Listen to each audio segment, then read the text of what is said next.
Good evening, everyone. My name is Wendy Orcutt. I'm the Executive Director of the Retirement System. I want to thank everyone for making the time and the extra effort it took to pull this off. Thank you, Jen Grimes. I am going to quickly turn this over to Jim Anderson and Rich Koch, who are with Gabriel Roeder Smith & Company, our actuaries. Welcome, everyone. Gentlemen, would you like to take it from here? Thank you, Wendy. This is Jim, and I'll be doing the majority of the talking.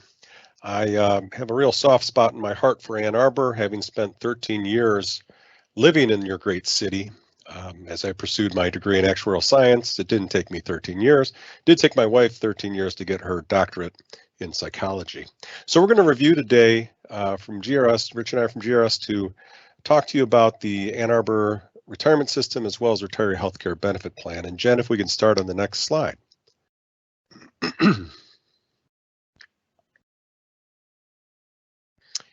So to give you a broad overview of the system, we want to talk first with the members of the retirement system. So these are people receiving pension benefits or earning pension benefits. And we've got three charts here. You see on the left-hand side of the screen shows the active members. Those are folks in active employment. As of our evaluation date, June 30 of 19, we do an evaluation each year as of June 30. And so the next valuation will be as of June 30, 2020. But as of June 30 of last year, you can see that I won't go through all the numbers, but a striking number is the number of general employees who are in the hybrid plan. So you see there's 382 people in the general traditional plan. That's a defined benefit only type plan. The general hybrid folks, 131, receive, as is noted in the note to this chart, they have a benefit which is accruing at half the rate of the traditional defined benefit plan, but they also get a separate defined contribution amount contributed for them on behalf of from the city for their retirement. So they have a hybrid type system, defined benefit and defined contribution. And Wendy, I think you had an update on that general number of hybrid people as of a more recent date? Yes, thanks, Jim. Like you mentioned, that is as of June 30, but I just checked yesterday, and now in that general hybrid, we have 186 members. So it is just growing quite substantially all the time, obviously. So that is something, thank you, Wendy. That's something we'll get to toward the end. We'll talk about some of the risk mitigation steps that the city has taken and the retirement system and the board have taken with respect to these legacy plans. And that's one very important one. You'll see that the year by year, we expect that number of general employees, the 382 under the old defined benefit plan, that will continue to decrease. As you can hear from Wendy, just since June 30 of 19, the hybrid number has bumped up greatly in the general plan to 180 some. In the public safety groups, it's not going to be quite as dramatic just because of the nature of who's defined to be in the hybrid plan.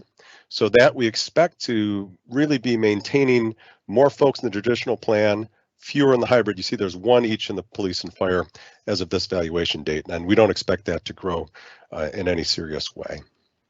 Moving to the right, you see retirees and beneficiaries as of June 30, 2019. These are folks receiving pension payments. You see the annual amount of pension is some $37.768 million as of June 30, 19.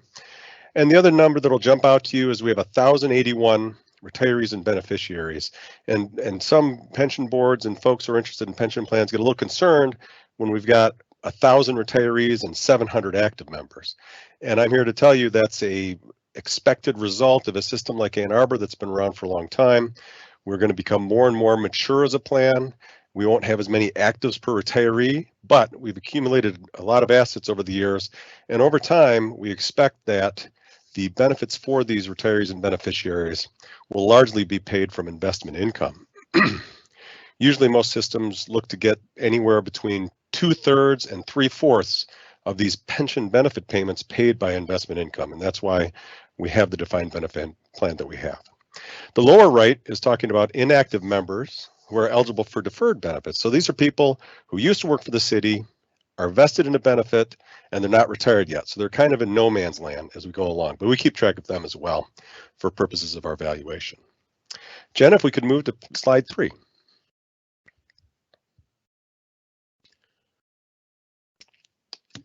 So slide 3, we're talking about financial reporting for retirement plans. What has happened over the years? Well, the Governmental Accounting Standards Board, or GASB, modified their accounting standards within the last 5-7 years to use more of a market value of assets in particular. There's a component of market value liabilities, but it's not really strictly that for Ann Arbor. And importantly, these results are incorporated into the city's financial statements. So what we've seen since GASB 6768 came out, effective with plans after June 30th, 14, the last 5 years ago, those statements required us to reflect on the city's balance sheet a net pension liability. So we'll be talking about liabilities, assets, unfunded liabilities. The net pension liability is the unfunded liability for accounting purposes that then goes on the city's balance sheet. Same concept with the OPEB plan. The net OPEB liability goes on the balance sheet. Similarly, there is under these statements a pension expense and an OPEB expense that go on the income statements as well. And so what we do each June 30, we do a valuation for accounting purposes. That's the top half of the slide. And we show the results as of June 30 based on market value of assets. So we might well expect, especially with the crazy markets we've had in the last few years, last few weeks, you can see how the market values can change week to week, day to day.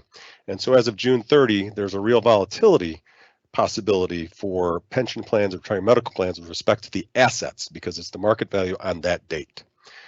This is a difference in contradiction to what we do for the bottom set of bullets here is talking about the actuarial standards of practice, which govern the funding valuations that we perform as your independent actuary. And so a funding valuation, we're trying to calculate what's the contribution that needs to be made to support the benefits that have been promised.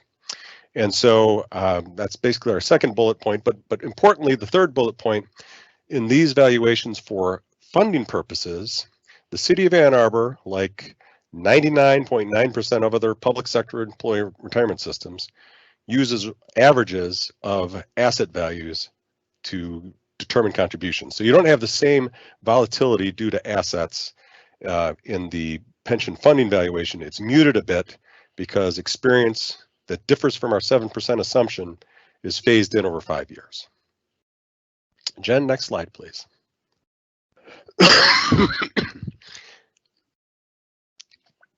And forgive me, I have bronchitis, not coronavirus as far as I can tell. So moving on to this slide 4, we're showing accounting standards. What's the funded status? So what do we have here with the defined benefit plan? We have the accumulation of member contributions and employer contributions with investment income in a trust for both the retirement plan, the pension plan in green, and the healthcare retiree healthcare plan in blue. And when we have less than 100% of our liabilities in those plans, it's referred to as less than 100% funded. Not a crime by any means as we go along. And some important points about what you see on the screen. Excuse me. So the pension, we currently have a funded status of 86% of the current pension liability as of June 2019. And how does that compare to the previous 5 years? We've been in a very narrow range, anywhere from 83 to 88% there. So it's been very stable as far as pension goes. And the stability results from the smoothing we have, reflects all the markets that, market movements and assets that happened over the last 5 years, et cetera. And importantly, we've been funding the pension plans in the state of Michigan for a long time. City of Ann Arbor's been around for a long time. There's been constant funding to these plans. And so the pension plan, 86%, and it's pretty stable as we look. The healthcare plan, though, the retiree healthcare plan, has 63% of its retiree healthcare liability. And you might say, oh boy, that's 20% less than the pension. What's going on here? Well, what's really going on is that retiree healthcare plans were not funded for a long, long time. And I've got a slide later on that will show us this, that it's still not being funded by many places. But here you could see the trajectory from 44% up to 66% in the graph below.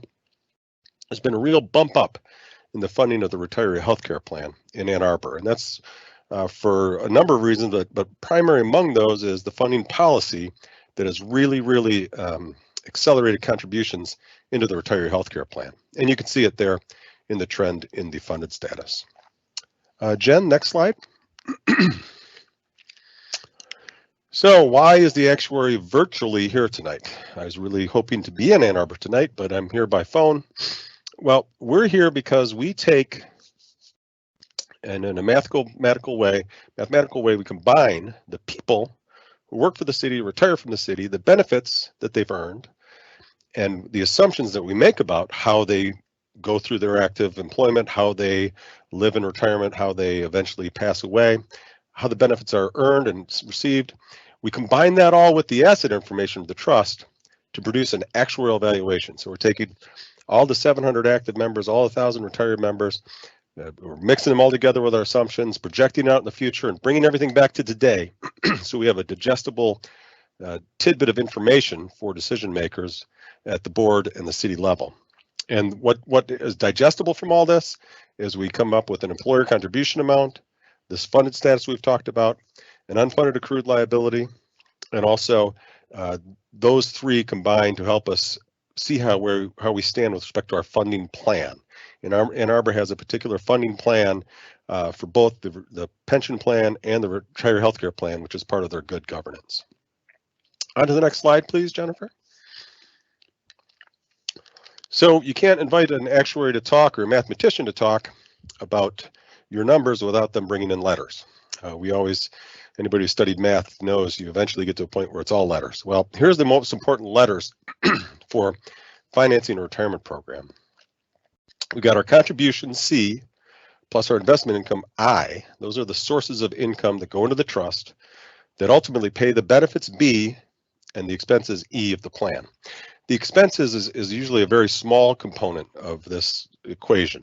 And the important levers are the benefits. Obviously, we're here to pay benefits for members as they've been earned. And those benefits, as is noted here, depends on our plan provisions.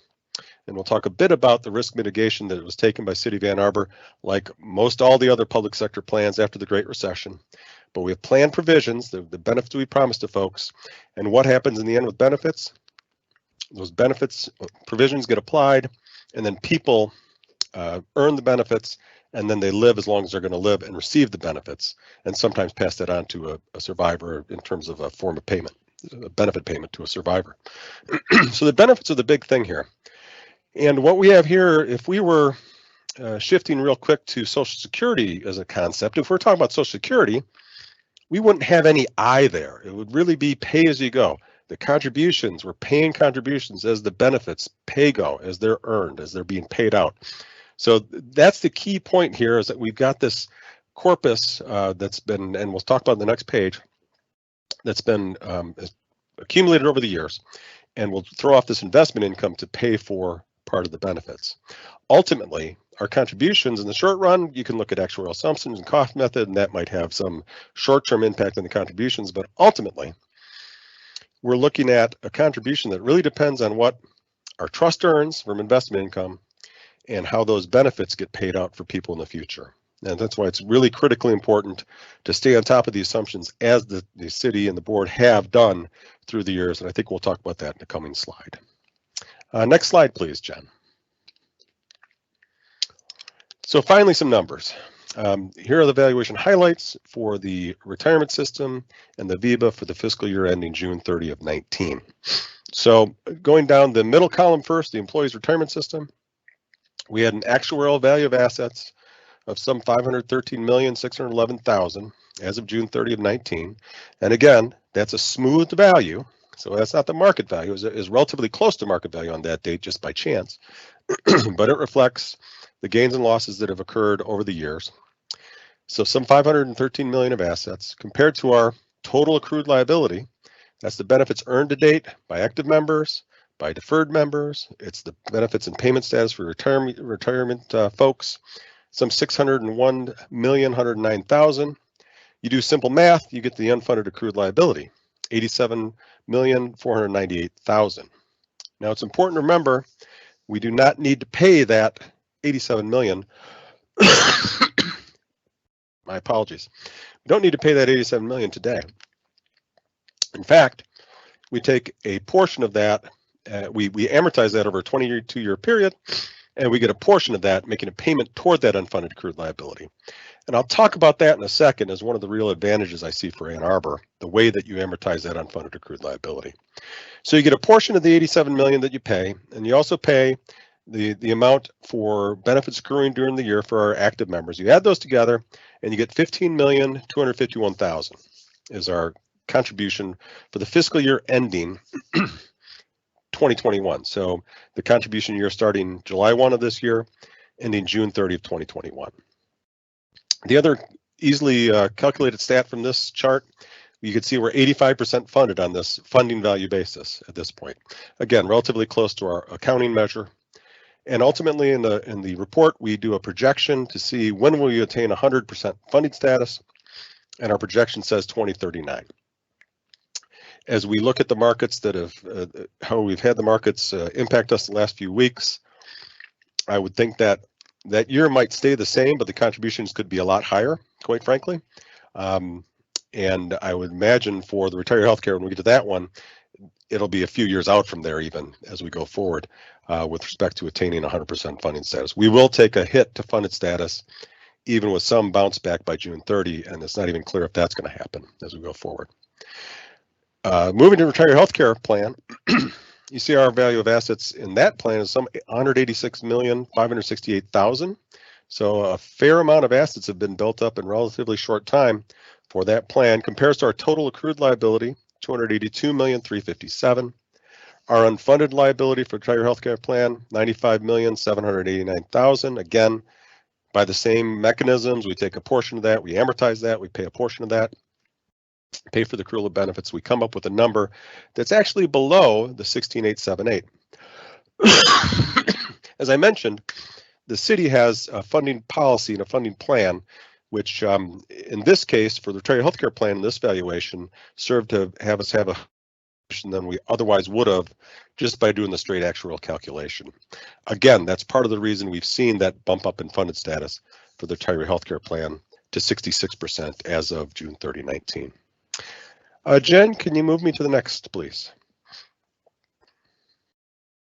Okay, to put this in some context, we have shown here what we call GRS Trendline. This is from our database of Michigan city and county plans, does not include our statewide plans, and includes valuation dates that are shown below the table, going back to 12/31/18, June 30/19, September of 19. And Ann Arbor falls right in that middle column, the 21 plans that are at between 80 and 89% funded as of the valuation date. So we're firmly in the midst of this. You can see from this chart, there are plans in Michigan that are over 100% funded to the right. There are some that are less than 50% funded to the left. And the important thing, again, to me is that the city has used good discipline in terms of setting assumptions. So we don't have rosy assumptions in arriving at our 86% funding. For a long time, Ann Arbor was on the conservative side with the investment return assumption of 7%. We'll look on that at the next slide. But we've kept up with the mortality improvements, and we're basically on a good solid set of assumptions for where we stand. Generally, nationally as well, you'll hear that the funded status of plans is more on the order of 75%. So it looks like Michigan plans are a little better funded, at least from this sample, compared to nationally. And that's where we stand with retirement system funded status as of those valuation dates. Jen, the next slide, please. I hinted that we talk about assumed investment return. Again, Ann Arbor's in the largest pie chart here, the 34 sponsors between 7% and 7.24%. I give a little caveat here because we do have 12/31/18 valuations, and Rich and I work on a few that we've done experience studies for in the last couple months. And I've had one client go from 7.5 down to 7.25. I've had 2 or 3 go from 7.25 to 7. I have another one go from 7 to 6 or 7.5. What you get from that little spurt of information is that generally we're seeing the assumed investment returns decrease. I think Ann Arbor is still in a okay position with respect to this assumption right now. 7% is a solid number, but we do look at that every year, and we look at it based on the asset allocation and expectations for the future as we go along. Jen, next slide. We get back to VEBA. So we don't have a GRS trend line for VEBA. We've got a lot of plans that don't make any contribution, have no assets. So the numbers are quite different. But from PA 202, Public Act 202 reporting, you see that Ann Arbor is ahead of most cities in terms of funding this obligation. PA 202 requires uniform assumptions, so a 7% interest rate, which we have in Ann Arbor, a certain mortality table, certain trend rates. There's a little difference in terms of the trend rates versus what we show in these valuations, but the story is the same, that we're ahead of most cities. We're at 66%. You can see here the average funded percent is 43%. The median is at 17%. For those who have looked at means and medians before, boy, you say, what's going on there? Usually those are a lot closer in a normal distribution. Well, you can see here, nearly 30% of those reporting for PA 202 have $0 in assets. And so that means that the results, 50% of the results are above 16.8% and 50% are below, driven by that zero asset folks in large degree. So the story there again, the funding of VEBAs is something that's really only started up in the last 7 or 10 years. Largely, there are some outliers, and some people still are not funding the VEBA in the state. Jen, next slide. And I think this is the last slide, and I'll put myself on mute so you don't have to hear me cough. Risk management, very, very, very important. First bullet is talking about the board governance and what the prudent practices have been in Ann Arbor with respect to managing this plan. So every 5 years, there's an experience study that's performed. What's experience study means? It means we look at those assumptions, those crucial assumptions, to try to get to our best estimate for how these liabilities will evolve, how people will earn benefits, how they'll be paid out, and what the current cost of them are. So that's a practice that the board's been under. There's also been a review of the funding policy contributions. And as I mentioned, the funding policy in Ann Arbor can provide, must provide, but can provide for a contribution that's greater than the actually determined contribution. We saw that earlier in the slides where the VEBA contribution was some 16 million, and our calculation come on under that. That provides for contribution stability, planning, etc., and it's really a good practice. And that is reviewed every 5 years as well. We have this declining amortization period, which is common. 20, 30 years ago, there were amortization periods that stayed at 40 years forever. Those days are gone. But importantly for Ann Arbor, the level dollar amortization of your pension plan in particular is really unique among public sector retirement plans in the state, in the country. Maybe there's 1, 2, 5 out there in the country that do this, but Ann Arbor's a leader here in using level dollar amortization. I'll try to explain it as best I can, and hopefully you can follow. So the level dollar is like a mortgage payment, and you're really just making payments toward that principal and interest each and every year, but you're making bigger principal payments than the majority of public plan sponsors who use level percent of pay amortization. What does that mean? So the vast majority use level percent of pay. It says, okay, you're going to have a percent of pay that's a level that is determining your amortization payment, but it increases with your wage inflation each and every year. So it'll increase at, let's say, 3.5% every year. What this means is, under level percent financing, you start low and go high as you go along. That's just the way the math works.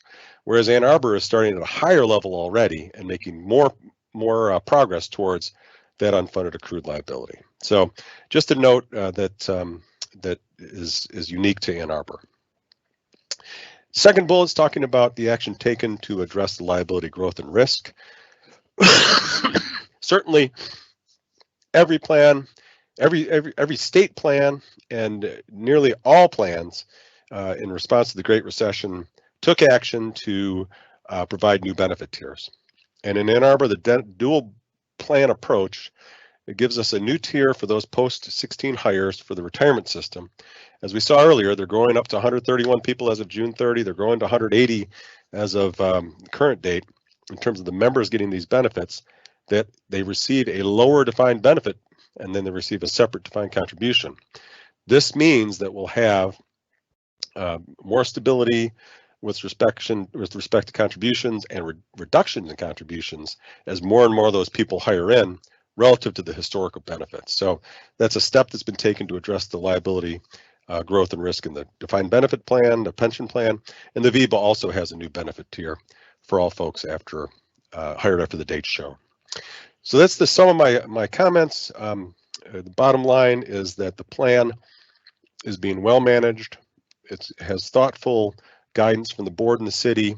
And the final comment I'll make is that we all know the horrible environment we're going through right now.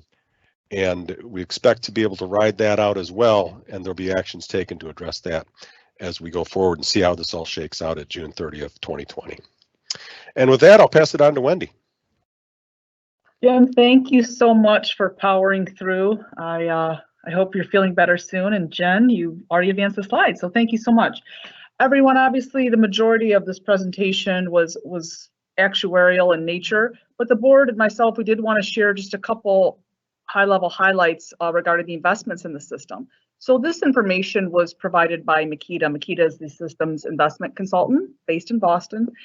And the first bullet, we have very well diversified plans. They're structured to meet or exceed our return assumption. And as Jim said, with everything that's happening in the markets today and the volatility, that diversification is obviously very important, but the board is very proactive. The investment policy committee is on top of it, meeting, having calls regularly.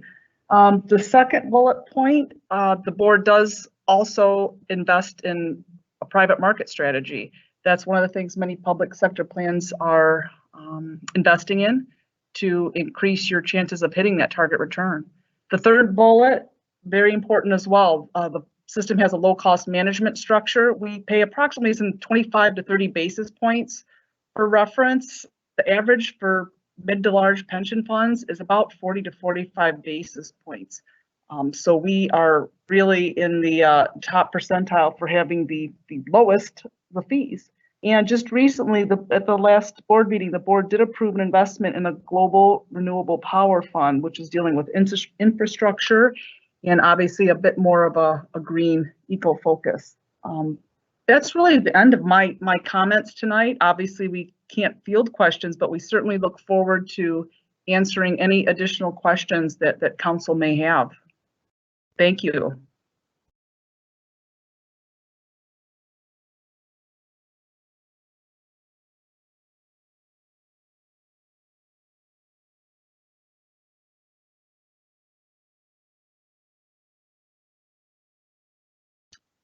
Good evening, Mayor and City Council. This is Jennifer Hall, Executive Director of the Ann Arbor Housing Commission. My budget presentation has changed significantly in the last 2 weeks in reaction to the COVID-19 pandemic. You will notice in slides 2 through 8, they relate directly.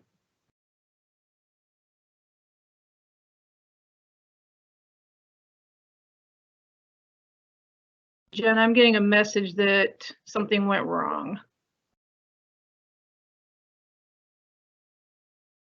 We are still hearing you just fine, so I think you're good to proceed.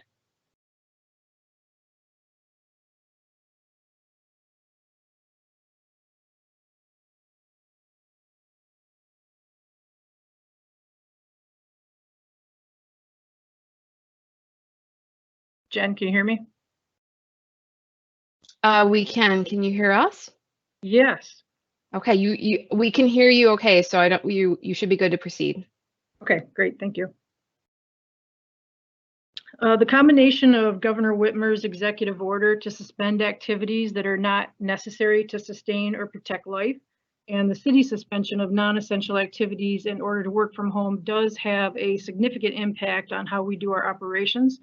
However, because we are providing essential housing services for low income and vulnerable tenants, most of our operations are actually continuing. Next slide, please. My biggest concern, aside from widespread COVID-19 infections of our communities and our community's ability to handle that, is the future evictions of our tenants and many other low-income residents who have lost income due to the economic shutdown. As of today, we are still waiting for a big and bold response from Congress, the President, and HUD to address this inevitable housing crisis, which is currently simply delayed by the current stay on rental evictions in our county and the federal stay on foreclosures for federally backed mortgages. HUD has requested that Congress provide them with a broad regulatory waiver authority, but as of today, that has not occurred. Our professional organizations have requested additional funding for HUD, but as of today, that has not occurred. We do hope that that does happen in the next, hopefully even by tomorrow or the next week. Our offices are currently closed to the public. All of our staff are working from home except for maintenance and property managers who are actually on call for 24/7 for emergencies. Our maintenance staff are well trained on how to safely respond to work orders. So far, we have enough gloves, disinfectant, respirators, and masks to keep up with current demand. We do not have any tenants that we are aware of who have been diagnosed with COVID-19, but I do expect that to change very quickly. We have added 5 lock boxes to our total for 7 locations that tenants can drop off their rent and their paperwork. We have added documents to our websites. We've added tubs of documents outside our main office at Miller Manor for tenants to pick up. Thankfully, we have been transitioning to laptops over the past few years so that staff can work from home. And we've been working with IT to make sure everyone is set up to do so. We've even bought cheap printers / scanners / copiers for our staff to use at home because we are so heavily reliant on paper documentation for HUD regulations. Our office supply budget has definitely more than doubled, but that is okay in order to keep up with social distancing. Next slide, please. For our voucher tenants who do not live in our housing, our staff are calling all of our tenants who have a job with income or are self-employed with income to both check in on them and to see if they have lost any income so that we can adjust their rent. Normally, we are required to get third-party verifications, but instead we are doing self-affidavits by phone or in writing, and then we will follow up with a paper trail later. Right now, the most important thing to do is to ensure that people can afford to pay their rent so they can stay housed. I've had many conversations with other housing directors across Michigan, and we have all come to that same conclusion and have the same approach. We do expect that we will run out of our rent subsidy before December 31st due to tenant income losses. Normally, we would go into what's called shortfall, and HUD makes us whole by the end of the year. But since this is going to be a national problem among all housing commissions and not just for a few of us, HUD funding must be increased by Congress and the President to deal with this impending nationwide shortfall. We have rent subsidy funding allocated to us from HUD for April and May, which we are closely monitoring all the decisions at the federal level that will impact us and our tenants. We are continuing to pay utility allowance checks to tenants who are eligible for them so that they can pay DTE and will not have the utilities shut off. Next, please.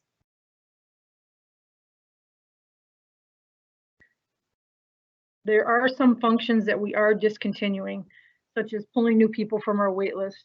This is a very hard decision given the current housing crisis, but this process does require the most human contact, and it would be extremely challenging to do by phone or with video conferencing if our applicants don't have access to that kind of technology. And technically, unless more funding is allocated to HUD to pass through to us, we will not have enough funds to pull anyone from our wait list anyway. The only additional funding we have is for new specialty vouchers, such as our recent allocation of 9 non-elderly disabled vouchers, or NED. We are continuing to lease up tenants who were in process as long as they can find a landlord to rent to them. We have until November 30th to lease up the NED vouchers, but we might need to get an extension from HUD to do that. Next slide, please. I am working closely with Tom Crawford to identify the impact that COVID-19 is having and will potentially have on our operations, particularly on the housing that we own and manage. I have requested a total of $200,000, a portion of which would make all of our current tenants whole as of March 15th, who are already in the eviction process for non-payment of rent. Normally, when a tenant gets behind in their rent, we contact them and their service provider, if they have one, to find out what is happening in their life and how to strategize on how to get them caught up. The strategy might include a repayment plan or a payee, borrowing from family, or requesting funds from community resources, such as the State Emergency Resource Fund, Barrier Busters, or the Thrift Shop. Most community resources require the tenant to show evidence that they are being evicted in order to access that funding. So under normal circumstances, these tenants that are in the eviction process would be able to get caught up with assistance from outside resources. The local courts have put a stay on all evictions that are in process, as well as new evictions for non-payment of rent. That is great for our tenants in the short run, but once the stay is lifted, the local eviction prevention network is going to be overwhelmed with requests and will not be able to help everyone. Our tenants will not be able to get caught up later, because when our tenants lose their income, they are not going to suddenly secure a $40,000 a year job when the economy recovers. We would like to start with a clean ledger on April 1st and adjust everyone's rent calculation moving forward if they have lost income due to COVID-19. We are concerned about our tenants' mental and emotional health during this national health crisis, and we do include utilities in our rent, so no one will experience a utility shutoff due to non-payment of rent. Next slide, please. I am also requesting funding to add more security guards at Miller Manor and Baker Commons to supplement existing staff. Because we have 24/7 staff at Miller Manor, we have been able to enforce a no guest rule except for caregivers, emergency personnel, and the like. We are asking our tenants at Baker to make good decisions and not invite outside guests in, but we cannot enforce it without 24/7 front door coverage. We do not currently have resources to do that, nor are we sure that security companies have the ability to staff up the 24/7 coverage based on our conversations with them. They're getting calls from many other industries as well as us. We are coordinating with the city's emergency response team on cleaning supplies and protective gear. We've contacted all of our emergency contractors to find out what their various response plans will be. For example, our elevator at Miller, the large one, stopped working on Sunday night. And when we contacted the elevator contractor, they said they'd only send out a technician if someone is actually trapped inside the elevator. And since it was vacant, we sent out one of our maintenance staff, and he was able to get the elevators working again. And all of our contractors have similar situations in which they're responding to emergencies. We are also coordinating with our local food service providers in the community, including the schools, food gatherers, Peace Neighborhood Center, Community Action Network, and Avalon Housing. As of today, the community is responding and keeping up with the need. That could change rapidly, and we may need to supplement these organizations to ensure that our tenants have food security. Next slide, please. We are not filling vacancies in our units during this crisis. On Friday, I had planned on prepping some of our vacant units for emergency occupancy in the future, just in case we needed to split up one of our families who might have some family members with COVID-19 and others without. But I've since decided against that option. Next slide, please. For the housing that we own, my biggest concern is widespread infection within one of our congregate living sites, where there are shared community spaces, a central entrance, shared HVAC, etc. Therefore, the best plan for us is to coordinate with the health department to move our tenants who are diagnosed with COVID-19 and have severe symptoms to transport them to a medical facility. And for families who live in our townhomes who have mild symptoms, we can help them to isolate at home, assist with food and other basic necessities if needed. For tenants who are diagnosed with COVID-19 with mild symptoms in our congregate settings, we will coordinate with the local health department to find a location to self-isolate that does not increase the risk of infecting other tenants in the building.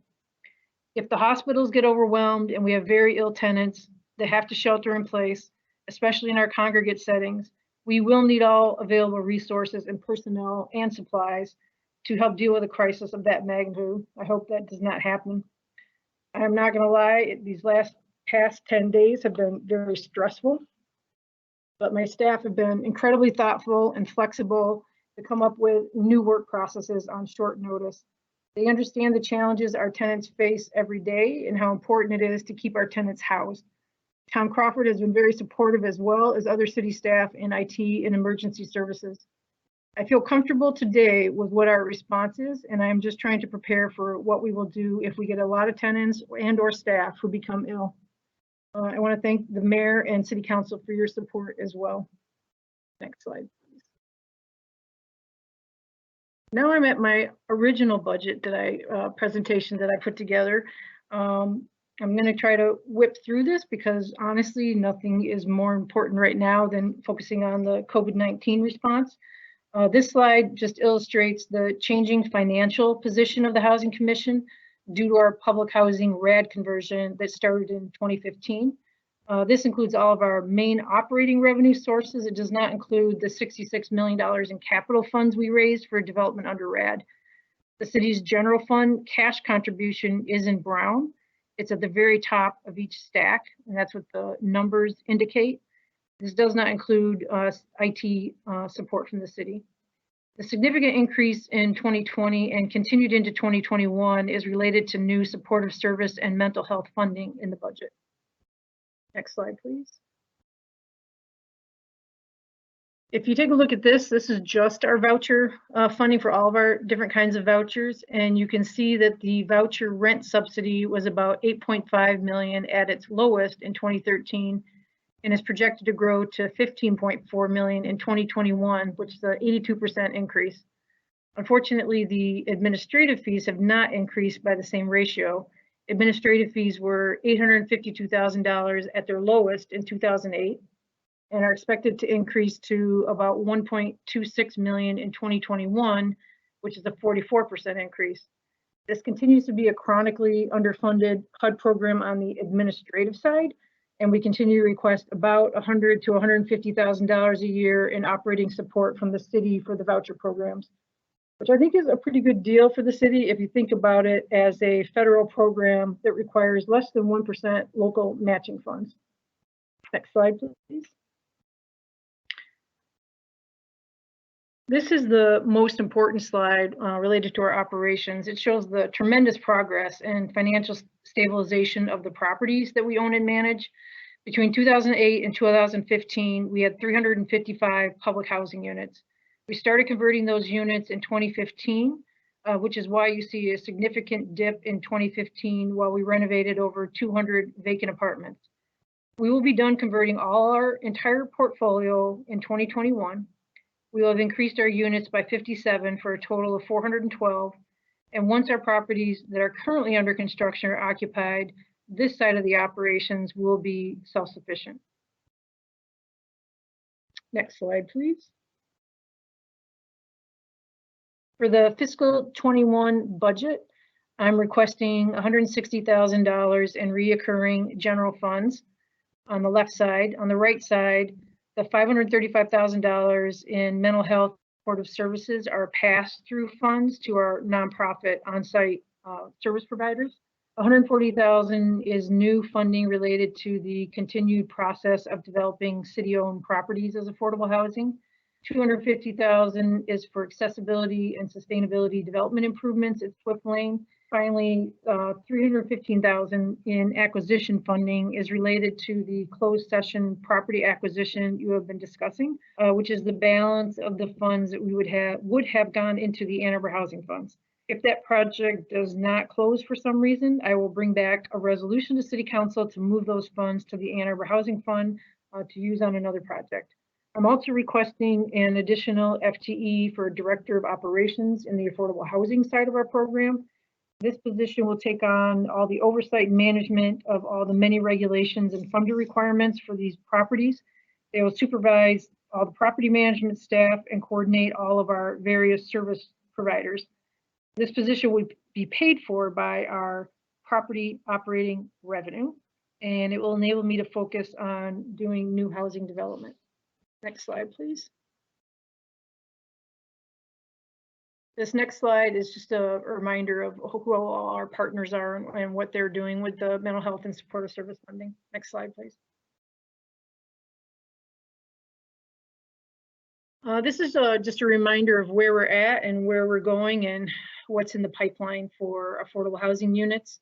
and what our goal is, which is 140 units a year for 20 years. Don't forget, it takes 3 to 5 years to develop projects from concept to occupancy, so we need to have a continual pipeline. Next slide, please. And this is where we're at, update on all the various city-owned properties that we are looking at for our pipeline. Next slide, please. This is just a reminder of a timeline that I've shared in the past. Each one is realistic as a standalone project, minus COVID-19, which is probably going to delay everything by many, many months. And then changes will happen as we go forward. Thank you. Next slide. I'm just going to go through each of the sites, but very briefly. 415 West Washington, if you could do the next slide, please. This is a representation of the building we are recommending for this site based on the community input and feedback we received during our community engagement process, both online and in person. The project includes many public purposes, which we have incorporated into the plan, including a green trail on the left side of the screen. You can see it running parallel to the railroad tracks.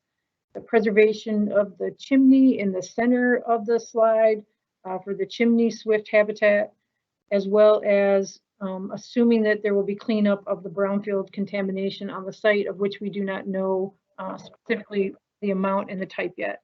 Depending on the cost of these public benefits, it will be challenging to include affordable housing here, but we are still trying to include affordable housing on this site. Next slide, please. And next slide as well.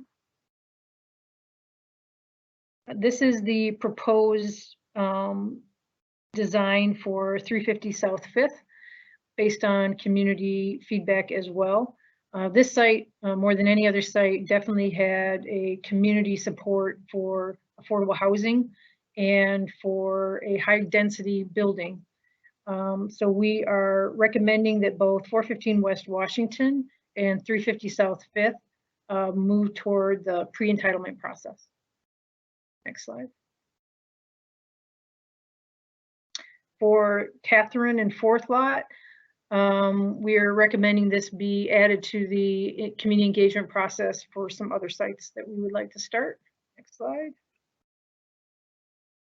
Which includes 353 South Main. Next slide. 721 North Main. Next slide. The South Ashley lot on the corner of Ashley and William. Next slide. Which we've recommended looking at in partnership with the First and West William lot as a parking deck rather than doing underground parking on Ashley and William. That group of sites that are all in the downtown are ones that we were recommending we do a community engagement process similar to 415 West Washington and 350 South 5th. Next slide. For 404, 406 North Ashley, I have not had a chance to yet reach out to U of M and to continue discussions related to their plans for the U of M dental clinic, but that will definitely happen. So that's kind of on hold for right now. Next slide. No change at Platt and Springbrook, continued community engagement. Next slide. 1510 East Stadium and 2000 South Industrial, which is the slide after this. I have engaged a architectural firm and they are doing cost estimates to do renovations versus new constructions versus a office and maintenance space for the Housing Commission on both 1510 and East Stadium as well as South Industrial. Next slide. And next slide, please.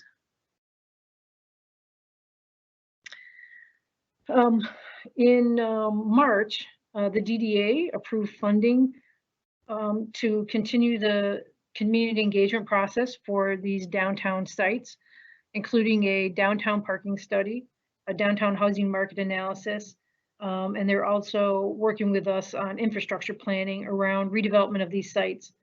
The DDA approved funding conditioned on amending the DDA ordinance to align DDA and city affordable housing goals, and to ensure that it's clear that the DDA can spend its housing funds on these types of planning projects. I believe there will be a resolution on the April 6th City Council meeting to amend the DDA ordinance to facilitate this. Next slide, please. For the DDA's fiscal 21 budget, we've also asked that they set aside funding to help us with the pre-entitlement process, starting with 415 West Washington and 350 South 5th. The cost of that is really going to depend on the complexity and the type of site it is, but it's probably going to be somewhere to $200,000 to $280,000 per site. And this gives you an idea of the types of items that would be included in that pre-entitlement process that would require both Planning Commission and City Council approval. Next slide, please. This slide shows what our affordable housing deliverables would be for each site on its own, as well as a total if all sites were developed. And it shows a range from the low end to the high end. The low end assumes that based on the financial modeling we used, that we had a realistic mix of current, existing local, state, and federal resources.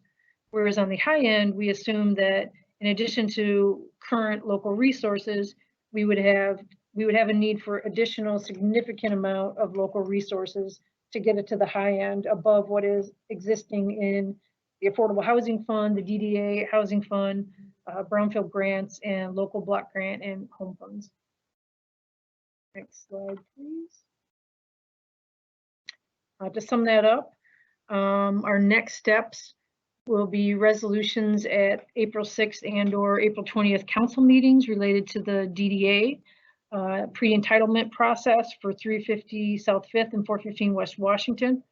Staff are also meeting, well, we had planned to meet and haven't kind of got sidetracked in the last couple of weeks with a variety of developers to ensure that the path and process that we are putting forward is going to be viable for projects that minimize risk and will actually get built. The Ann Arbor Housing Commission would like to contract with the Smith Group for the continued community engagement process. And the Damian Farrell Design Group is the architectural firm that is conducting the cost comparison to build and renovate 1510 East Stadium and 2000 South Industrial. That is the end of my presentation. Thank you for your time, and everybody stay safe.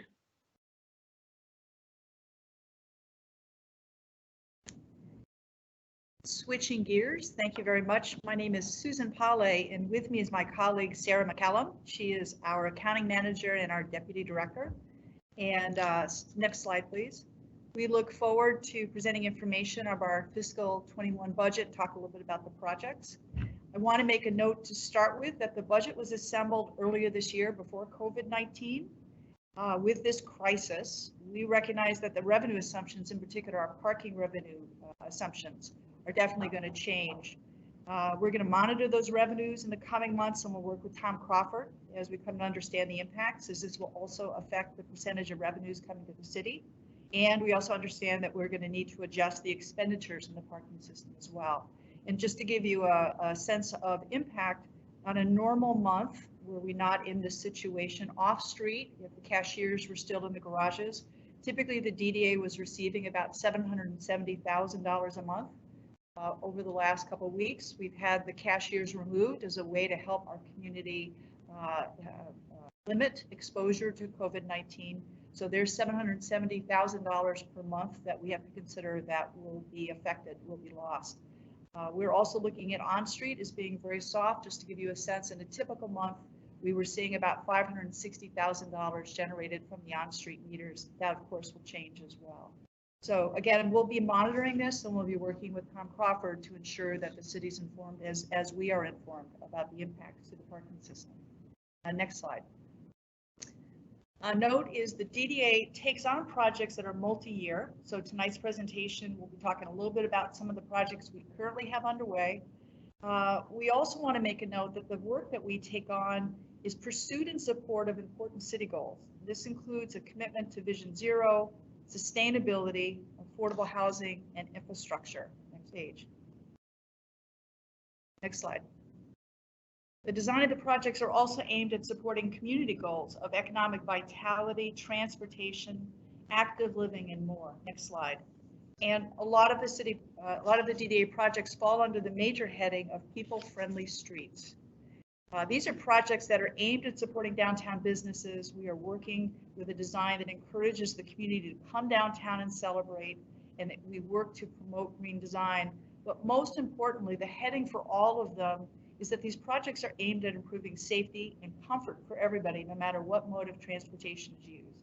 So I'm going to touch on two of the projects that are currently underway and soon to be completed. Next slide. The DDA began its Huron Street project a little over a year ago. We only have 2 more blocks of Huron left to be completed. Those are the 2 blocks close to City Hall and the Hands-On Museum. The goal of the project was to transform the street back to being pedestrian friendly. It was once upon a time the central street for our. A great deal of infrastructure has been repaired.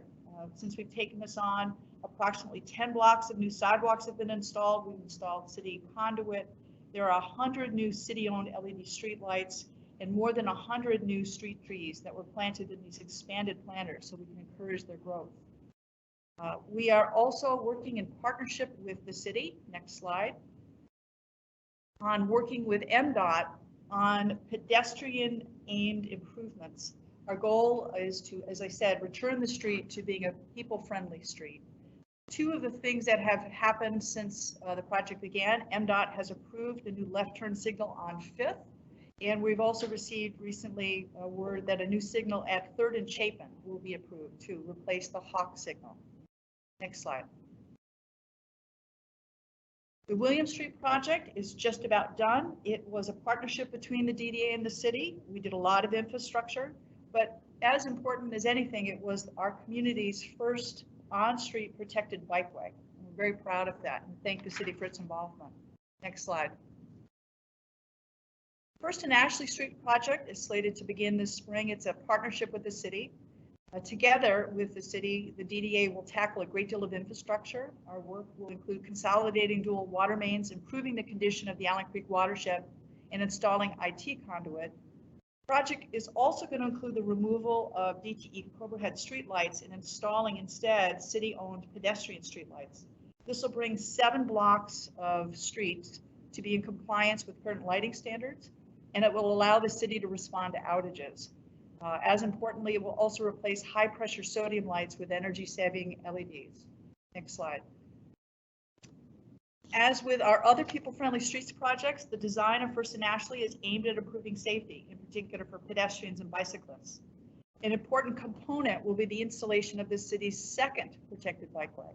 This will connect to the William Street bikeway, and it'll serve as an on-street section of the Trendline urban trail, which one day will let us connect north to the Huron River. Next slide. With the same goals and with the same commitment to public engagement, the city and the DDA will work together to pursue the next phase of people-friendly streets. Next slide. The first element will be a joint project between the DDA and city to undertake improvements in the State Street area. We are looking forward to engaging with the community to develop the project design, which may include the potential to expand the protected bikeway network into the campus area. Next slide. In addition to its focus on the public right-of-way, the DDA has a long-standing commitment to keep the public parking structures in good repair. This year, we have several projects planned. They include garage restorations and repairs. We have elevator and stairwell repairs and new parking equipment to be installed in the garages. And to give you a sense of these repairs and restorations, some of the garages like 4th and William, Maynard, and so forth were built in the 1950s. And we have a great deal of ongoing repairs to keep them in good shape. Next slide, please. Other projects we have on our plate this coming year includes a commitment to purchase of new sidewalk litter and recycling cans. We're looking to do an alley project with the city as we gain more knowledge about the solid waste study. And as we have for the last several years, we commit to repairs in the sidewalks in the downtown, in particular the brick areas of the sidewalks. Next slide. As a co-founder of the Get Downtown program and Go Pass program, we are very proud that we're now in our 20th year, and Get Downtown has let us know that they have, through survey data, recognized that about 1,100 commuters a day are coming to work, but they're not using the public parking system, they're not driving alone.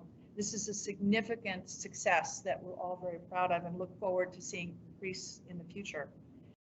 In support of the city's commitment to 2030 carbon neutrality goals, this year the DDA has 2 studies underway.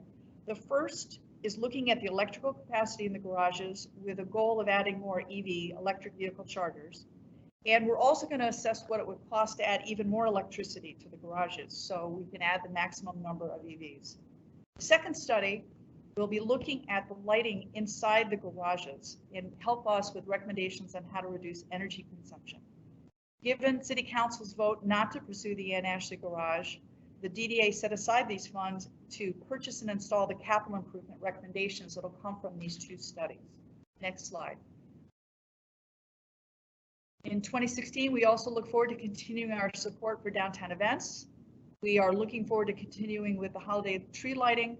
And this year, what's new is we're looking to take on a curbside management study so that we can frame recommendations on the best way to use the curb to meet our mobility goals. And that will include the micro mobility, such as scooters. Next slide, please. As you heard from Jennifer Hall, a big emphasis for the DDA in fiscal 21 will be its ongoing commitment to affordable housing.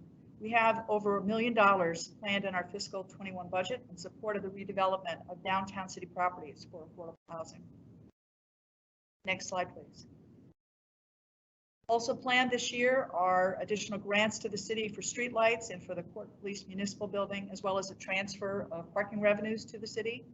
And as the city is planning its budget, we thought it useful to note that given the TIF cap, the city will be receiving an additional $1.5 million this year from the downtown from new development. It's very exciting. Next slide, please. I'm now going to ask my colleague Sarah McCallum to take over and walk us through the DDA's fiscal 21 budget.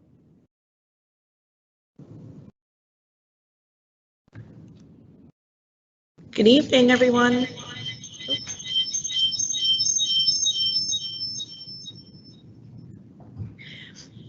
Thank you so much for making time for us, and thank you especially to city staff for their work in putting this virtual meeting together. Before we get into the numbers, I'd like to take just a moment to go over some of the new processes and changes that have gone on in the background. The DDA implemented new accounting software in November. We converted to BSNA software.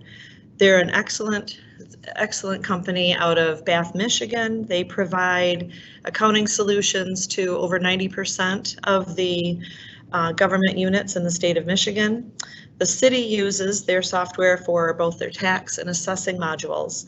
So we're very excited about this new tool and feel that it will benefit us in a couple of ways. One of those is in dual coding. The DDA, as a part of the conversion process, implemented the state chart of accounts. This program will allow us to also dually code our accounting system to match the city's budget categories. This means increased efficiency. The numbers that you'll see on these next 2 slides are pulled directly from the new accounting software without the need for an Excel bridge to convert the information from our software to the city's. It's also time saving. It's been, I know city staff and DDA staff have both found increased, that the ability to pull the budget together this year was, the efficiency was increased there. The other benefit to this is consistency. And I think this is even more important than the time savings. That hard coding means we're now in lockstep with the city, which allows us to, all of the numbers that we provide are matched identically to the city's organizational structure. And that's allowed us to identify a new expense category that we have not used previously. You'll see that on the next slide. It's called grant loan recipients. And that was not previously provided in our budget, but you'll see it there in this orange slide. The other thing that's happened in the background here in converting to the state chart of accounts is that allowed us to do a review of all of our funds, activity centers, and account definitions. This was particularly useful on the parking side, where it led to a clarification of which activities will be accounted for in the parking fund and which will be accounted for in the parking CIP fund. We believe this will allow us to streamline the DDA's budget monitoring and capital planning functions as we've restructured our approach to fund balances in those two funds. And I will take a look at those numbers. Jennifer, could you wind that back to the last slide, please? Let's start with the revenue side. The first thing I'd like to point out in this slide is that there are 3 categories in that top section that are actually not regular ongoing revenues. Operating transfers in, those are the regular shifts that we make each year from the parking fund to the parking CIP fund. This year there was an additional $6 million that's related to that fund balance shift. That's planned for fiscal year 21. That's a shift for fund balance from the parking fund to the parking CIP fund that will allow us to really focus on the operating side of parking in the parking fund, and then all of the capital improvements and maintenance items in the other fund. The TIF fund does a regular shift of money from the TIF fund to housing each year, a little extra in there, about $192,000 extra this year for 21. And also the bond construction fund, and that relates to the 50%, the cash portion that the DDA provides for those bonded projects. The next category that's not a regular ongoing category is the prior year surplus. You'll see that those numbers are only included in the budget columns. So just to be aware, if you're comparing bottom line numbers between budgets and projected activity or activities from previous years, that those numbers are not included in the other columns. The next category to be aware of is sale of bond proceeds. That's that final category in the budget box there. Those are related to the First Ashley and William and Huron projects. The city issued bonds in January of 2019 to fund those projects. And as you can see, they started in fiscal year 19, most of the work done in fiscal year 20, and then it'll start winding down in 21 and be completed in fiscal year 22. According to the bond regulations, those funds must be spent in 3 years. Under charges for services, that category accounts for our parking fees, and we're anticipating about a 2% increase from fiscal year 20 to fiscal year 21, and that's based on an increase that is planned for the permits in the parking side. Investment revenues, we're taking a conservative approach. We report our revenues on our investment income, our investments at market value. And we are planning some fund balance spend down, so it's another reason that brings that down a bit. The tax revenues are planned for a 3.5% increase, which is based on the ordinance cap for TIF funding. That takes us to the expenses. Jen, the next slide, please. On the expense side, personnel and payroll fringes, we're expecting an increase of almost 13% there, and that's accounting for a staffing change. No additional FTEs are planned, but also an accounting change and some severance related to that staffing change and some additional training. Under materials and supplies, there is an accounting change in there that broadened the definition of supplies. So you see a little uptick, about 30% from fiscal year 20 to fiscal year 21. That's accounted for by that accounting change. And in the next category, other services, this is the category where parking operations, professional services like accounting, also engineering and architecture and utilities are all accounted for in that category. We're anticipating a 2.3% increase from fiscal year 20. And in other charges, this is the category that includes meter rent. That's the 20% fee that's paid to the city, general fund from our parking revenues, also credit card fees, and that carbon neutrality, the $2 million that's budgeted to support that initiative. Jump down to grant loan recipients. That's the new category that you see there. This is where that $1.3 million for the Housing Commission is budgeted, and that accounts for most of it, well, all of that 41% increase in that line item. Capital outlay is showing an increase of about 12.7%. This is where the State Street project and people-friendly streets at 1.6 million and 1.4 million, and also some significant parking equipment expenditures of 3.5 million are budgeted here. The pass-through category, this is where the shift from on the parking side, the transfer out is budgeted. So that's why that's showing such a significant increase. $6 million there is related to that shift of fund balance from one account, from one fund to the other. And then there's also just a slight debt decrease that helps to offset that $6 million. And those are our budget numbers. Back to Susan. So I want to thank you all for letting us talk about our budget, and we look forward to your questions. And again, thank you very much for your time.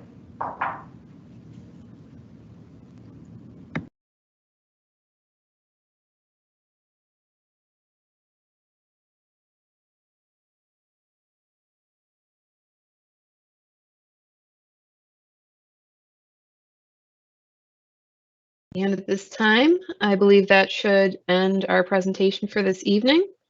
And thank everyone for their participation, and we will revisit to look at any audio issues that we had, and this will be made available for streaming on CTN and on the city's YouTube channel.